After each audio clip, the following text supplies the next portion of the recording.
Halo rekan-rekan warga ECR yang saya kasihi. Senang sekali kita boleh berjumpa kembali bersama dengan saya, William Jaya Pranata, dalam program Sapa Warga ECR. Nah, saat ini kita akan berbincang-bincang perihal masalah pengelolaan keuangan di ECR. Nah, telah hadir bersama-sama dengan saya Bapak Bose Gozali selaku Ketua P3 SRS. Mari kita mau menyapa Pak Bose. Pak Bose, apa kabar? Kabar baik, Pak. Kabar baik ya. Senang sekali boleh berjumpa kembali dan terima kasih untuk waktu Bapak bersama-sama dalam acara ini. Dan kita akan bersama-sama Pak mencoba untuk mendiskusikan mengenai berbagai hal yang terjadi di dalam keuangan Pak, khususnya tentang bagaimana pengelolaan keuangan di tempat kita.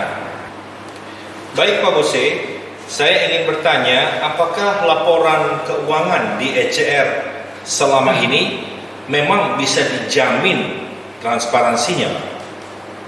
Pasti, Pak. Pasti ya Pak ya? Pasti transparan dan akuntabel. Jadi artinya di sini laporan keuangan kita bersifat terbuka, sehingga kita bisa mengakses semua laporan yang sudah kita buat. Yang membutuhkan bisa ambil di website ataupun di mading yang kita terbitkan. Juga akuntabel, Pak, bermakna bahwa di mana setiap proses dan hasil kerja harus dapat dipertanggungjawabkan. Dan lagi, laporan ini sudah diaudit oleh kantor akuntan publik. Itu yang kami rasa pengelolaan yang transparan. Nah, kalau begitu Pak Bose, sejauh apa ya kami boleh diberikan pemahaman tentang keterbukaan Pak, khususnya di dalam proses pelaksanaan daripada transparansi keuangan di ECR ini Pak Bose? Ya, yang ada di ECR, keterbukaan tentang laporan keuangan sudah kami laporkan setiap bulan. Ya. Itu ada di website kita dan juga ditempelkan di papan pengumuman setiap 3 bulan sekali, dan dilaporkan juga di dalam waktu kita mempertanggungjawabkan pada saat ruta setiap tahun. Juga laporan keuangan yang telah diaudit. Jadi kami rasa inilah bentuk transparansi dari pengurus. Nah, Pak Bose, ini ada hal yang menarik. Saya ingin mendapatkan penjelasan Pak mengenai kaitan antara penjelasan Bapak tentang transparansi dan keterbukaan berkaitan dengan beberapa komentar warga yang mengalami kesulitan Pak ketika mereka ingin meminta laporan keuangan secara detail. Bagaimana Bapak menjelaskan hal ini? Baik Pak, sesungguhnya semua organisasi ataupun perhimpunan ataupun perusahaan, semua ada aturan main dan kerahasiaan yang harus dijaga bagi orang-orang yang tidak berkepentingan. Perlu saya garis bawahi di sini bahwa kewajiban kami adalah menjalankan apa yang telah diamanatkan dalam aturan dasar.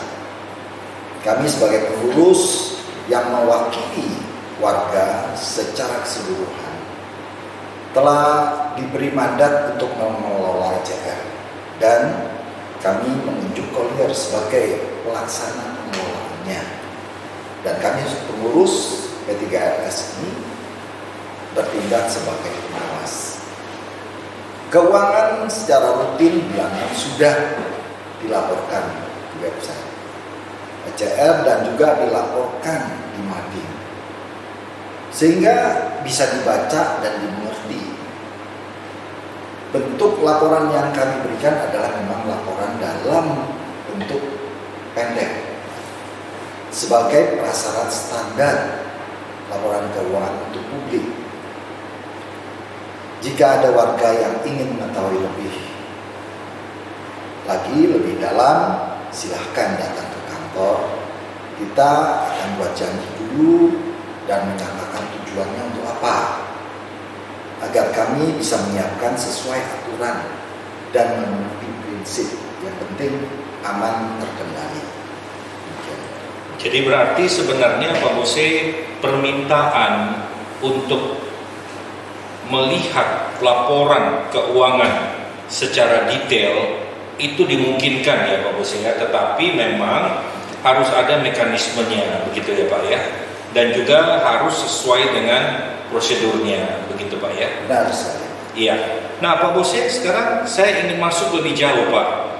Nah, bagaimana proses pengelolaan keuangan ini dapat dikatakan bahwa ini sudah sesuai dengan standar pelaporan yang seharusnya Pak? Mungkin ini perlu diketahui oleh warga agar supaya memang jelas Pak bahwa laporan keuangan kita bukan laporan keuangan lokal istilahnya Pak, tapi sudah standar Pak Bose. Bagaimana? Baik sekali Pak. Saya kebetulan adalah seorang praktisi keuangan, jadi tahu sekali masalah keuangan ini, dan kita tahu sekali bahwa pengelolaan keuangan ini sangat penting sekali di dalam P3S atau rumah susun. Karena dari situlah kita bisa mengelola kehidupan bersama ini menjadi lebih baik. Jadi sebuah pengelolaan keuangan yang dikatakan transparan tadi yang sudah saya katakan, jika prosesnya memenuhi standar-standar.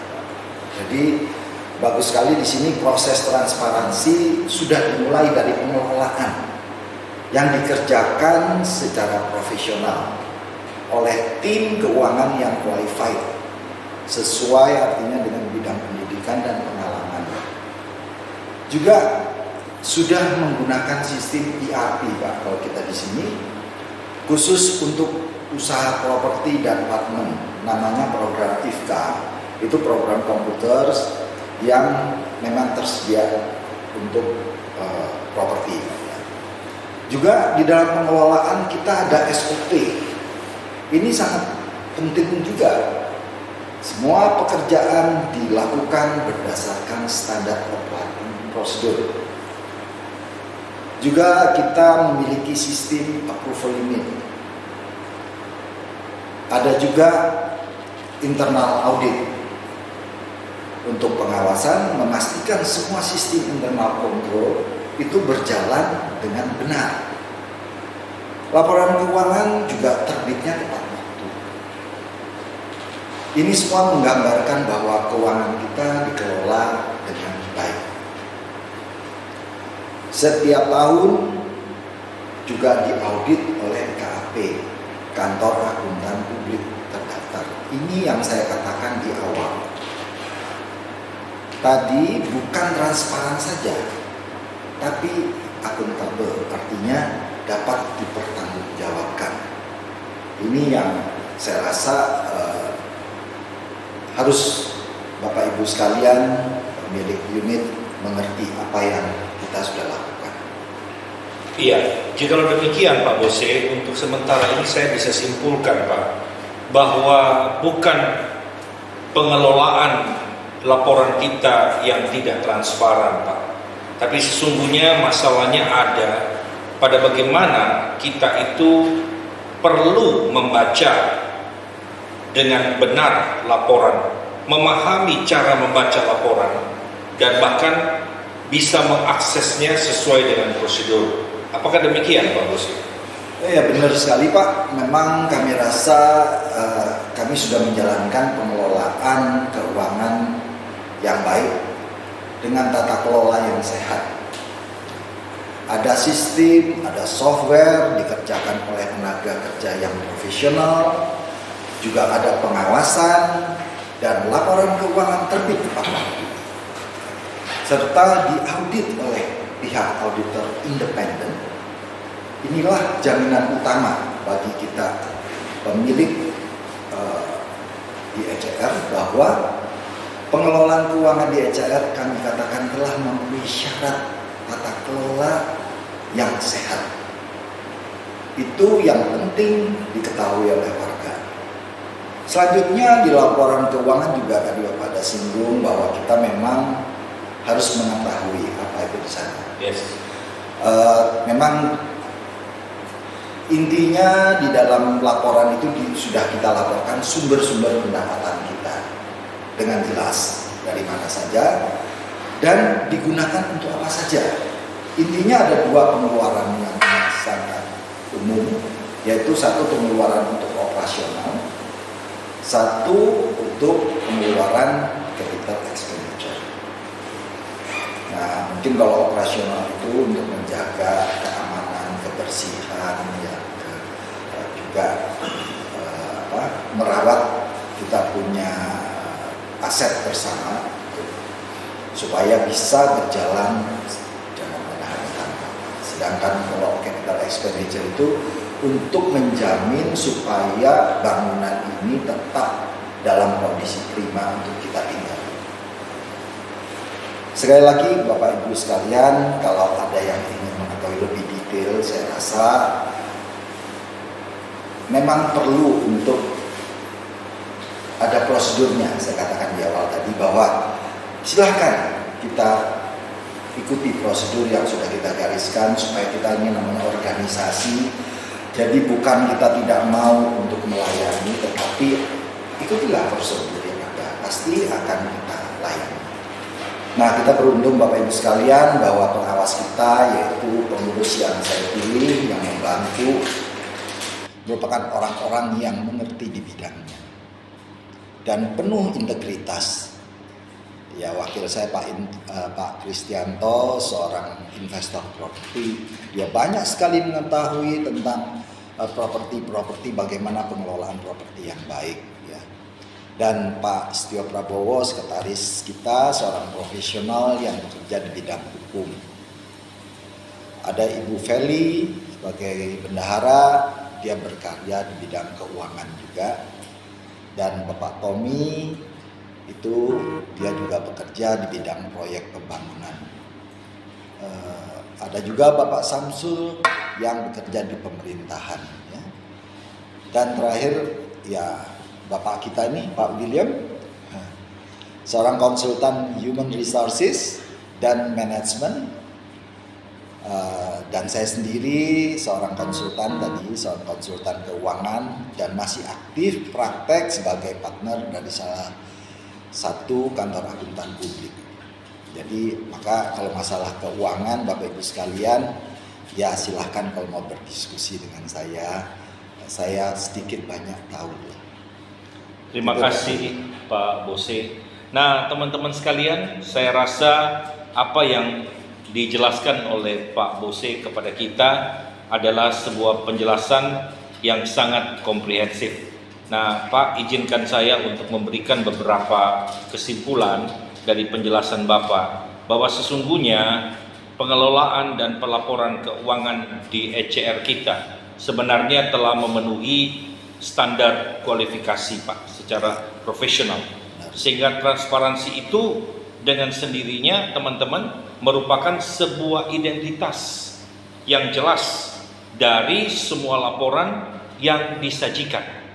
Nah, itu yang saya catat juga bahwa ini bukan sekedar sebuah kata-kata yang tidak memiliki bukti, tapi juga secara berkala sudah dibuat. Dan itu sebabnya tadi Pak Bose sendiri juga sudah menyampaikan kepada kita semua, kita bisa melihat, bisa menanyakan, bisa mendiskusikan secara terbuka. Tapi tentunya kepada siapa itu penting teman-teman, dan juga harus melalui sebuah prosedur, harus ada mekanismenya. Demikian ya Pak Bose ya. Nah, terima kasih Pak Bose untuk waktunya. Kami merasa sangat jelas sekali dengan penjelasan Bapak. Nah, semoga nanti Pak Bose berkenan di lain kesempatan kita bisa membahas lagi Pak hal-hal yang lebih mendetail mengenai keuangan. Terima kasih ya Pak Bose. Terima kasih Pak. Ya, teman-teman sekalian, demikian pembicaraan kami bersama dengan Pak Bose, dan saya percaya bahwa teman-teman sudah mendapatkan penjelasan yang luar biasa. Jadi mulai saat ini mari kita tanggalkan kata tidak transparan. Tapi justru dengan penjelasan Pak Bose ini, saya berharap kita semua bisa lebih tenang, lebih yakin, dan mari kita mendukung kepengurusan daripada P3SRS ini, khususnya di dalam pengelolaan keuangannya. Nah, sampai berjumpa lagi dalam episode berikutnya bersama saya, William Jayapanata, dalam program Sapa Warga ECR. Jangan lupa teman-teman, tolong like dan subscribe-nya untuk menantikan episode-episode kami selanjutnya. Terima kasih, sampai berjumpa lagi.